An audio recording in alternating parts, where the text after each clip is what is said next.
உருட்டுலேயே உருட்டு, உலகமகா உருட்டு, இந்த வழவழ கொழ கொழ ஹேர் ஆயில் உருட்டு.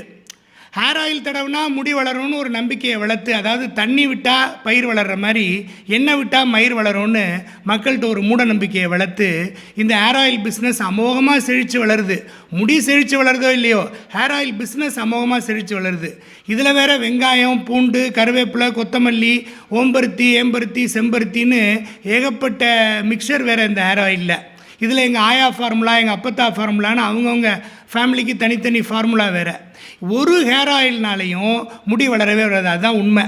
ஹேர் ஆயில் போடுறதுனால முடி வளராது. இன்ஃபேக்ட் முடி பயங்கரமாக கொட்டும். ஏன்னு கேட்குறீங்களா? ஒரு ஹேருக்கும் கடவுளே ஒரு செபேஷியஸ் யூனிட் கொடுத்துருக்காரு. அதாவது பைலோ செபேஷியஸ் யூனிட்னு பேர். ஒரு ஹேருக்கும் கடவுளே ஒரு ஆயில் பாட்டில் கொடுத்துருக்காரு. இந்த ஆயில் பாட்டிலேருந்து சீபம்ங்கிற ஆயில் ரெகுலராக சுரந்துக்கிட்டே இருக்குது. நம்ம விரும்பினாலும் விரும்பாட்டாலும் இந்த ஸ்கேல்பில் இந்த ஆயில் சுரப்பு இருந்துக்கிட்டே இருக்குது. இந்த ஆயில் சுரப்பு தான் நம்ம ஸ்கேல்ப்பை மாய்ஸ்டாக வச்சுக்குது, நம்ம ஹேரையும் நல்லா வச்சுக்குது. இப்போ ஆண்களுக்கு ஷார்ட்டாக 1 இன்ச் வரைக்கும் தான் முடி இருக்கும் இல்லையா? அவங்களுக்கு இந்த நார்மலாக சுரக்கிற சீபம்ங்கிற ஆயிலே ஹேரில் வந்துடும். நம்ம சீவும் போது அந்த ஆயில் ஹேர் மேலே வந்துடும். இந்த பெண்கள் லாங் ஹேர் வச்சுக்கிறாங்க, நம்ம ஆம்பளை பசங்க இந்த புள்ளிங்கெல்லாம் லாங் ஹேர் வச்சுக்கிறாங்க.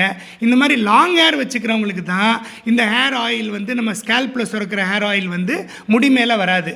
அவங்களுக்கு மட்டும்தான், முடிக்கு மட்டும்தான் ஆயிலே தவிர ஸ்கேல்ப்புக்கு ஆயில் கிடையாது. ஸோ ஸ்கேல்ப்புக்கு தடவுற எந்த ஆயில்னாலையும் ஹேர் க்ரோத் பெனிஃபிட்டே கிடையாது. ஏன்னா இந்த ஸ்கேல்ப்பில் நார்மலாக சுரக்கிற ஆயில் எக்ஸஸாக இருக்கிறதுனால தான் டேண்ட்ரஃப் வருது.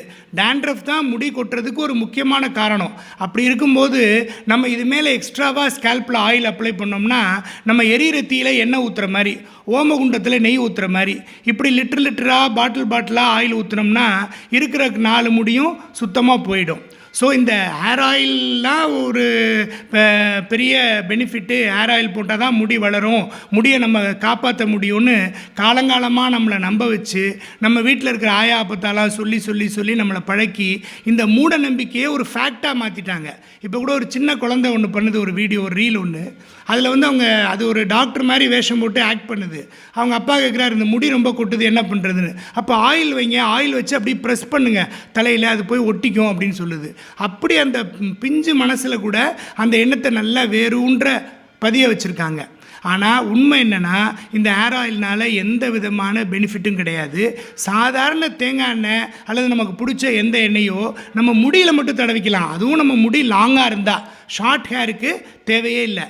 ஸ்கேல்ப்பில் ஆயில் அப்ளை பண்ணுறதுனால ஸ்கேல்ப்பில் டேமேஜ் அதிகமாகும், டேண்ட்ரஃப் அதிகமாகும், முடி கொட்டுமே தவிர முடி சத்தியமாக முளைக்காது.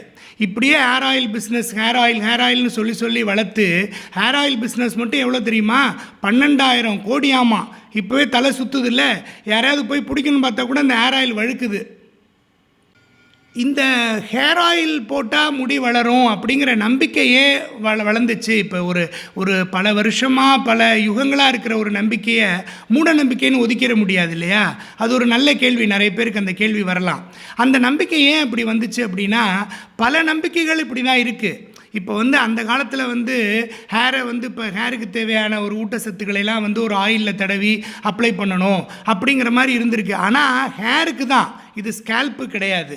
அது எந்த இடத்துல அது தவறாக புரிந்து கொள்ளப்பட்டிருக்கு அப்படின்னா, அந்த காலத்தில் ஆம்பளை பொம்பளை எல்லாருமே லாங் ஹேர் வச்சுருந்தாங்க. ஆண்கள் கூட பெரிய நீளமாக குடுமி வச்சுருப்பாங்க. ஸோ அந்த ஹேரை மெயின்டைன் பண்ணுறதுக்கு, அந்த ஹேரை அள்ளி பின்னுறதுக்கு, இல்லை குடுமையாக நம்ம முடிகிறதுக்கு ஹேர் ஆயில் உபயோகமாக இருந்திருக்கு. ஹேர் ஆயில் போட்டால் தான் அது ஒரு அழகாக இருக்கும், அதை ஸ்டைல் பண்ண முடியும், அது நல்ல நீட்டாக அது படியும் அப்படிங்கிறதுக்காக இருந்திருக்கு. காலப்போக்கில் முடியை மெயின்டைன் பண்ணுறதுக்காக இருந்த ஆயில் முடி வளர்ச்சிக்காக யூஸ் ஆகும் அப்படின்னு நினச்சி ஸ்கேல்ப்பில் தடவ ஆரம்பிச்சிட்டாங்க. ஸோ நம்ம 2 விஷயங்களை பார்க்குறோம். இப்போ மண்டையில் முடி கொட்டுது, முடி வளரலை அப்படின்னா 2 விஷயங்கள். ஒன்று ஸ்கேல்ப்பு, இன்னொன்று ஹேரு. ஸ்கேல்ப்போட சயின்ஸ் வேறு, ஹேரோட சயின்ஸ் வேறு. ஸோ ஹேருக்கு ஆயில் தேவை, லாங் ஹேருக்கு ஆயில் தேவை. ஆனால் ஸ்கேல்ப்புக்கு ஆயில் தேவையில்லை. ஏன்னா ஆல்ரெடி ஸ்கேல்ப்பில் ஆயில் சுரப்பு இருக்குது. கடவுளே நம்ம ஒரு முடிக்கும் ஒரு ஆயில் பாட்டில் கொடுத்துருக்காரு.